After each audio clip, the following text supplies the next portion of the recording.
The Israeli governments portray themselves as peace-loving upholders of high moral principles.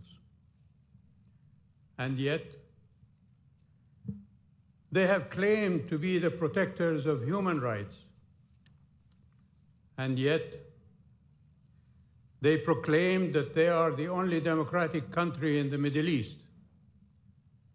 And yet, they humbly depict themselves as a small, existentially threatened country surrounded by bloodthirsty killers who want to eradicate her from existence. And yet, they profess that they want to be friends with Saudi Arabia.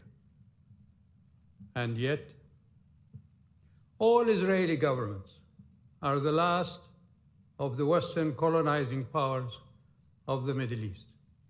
And yet, Israeli governments have arrested thousands of the inhabitants of the lands they are colonizing and incarcerated them in concentration camps under the flimsiest of security accusations, young and old, women and men, who are rotting there without recourse to justice. They are demolishing homes as they wish, and they assassinate whomever they want to. And yet, the Israeli Knesset passed a law that defines the citizenship of Israel as exclusively Jewish, denying the non-Jewish inhabitants of Israel of equal rights under the law. What kind of democracy is that? More than 200 nuclear weapons are their so-called Armageddon deterrent.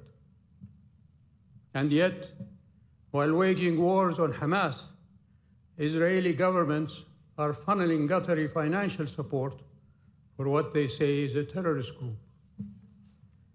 And yet, proffering friendship to the Kingdom of Saudi Arabia has not stopped the successive Israeli governments from unleashing their political minions and their media hounds from all countries to denigrate and demonize Saudi Arabia. At the beginning of my remark, I would like to express my regret on the comments of the Saudi representative, the foreign minister. I don't believe that they reflect the spirit and the changes taking place in the Middle East.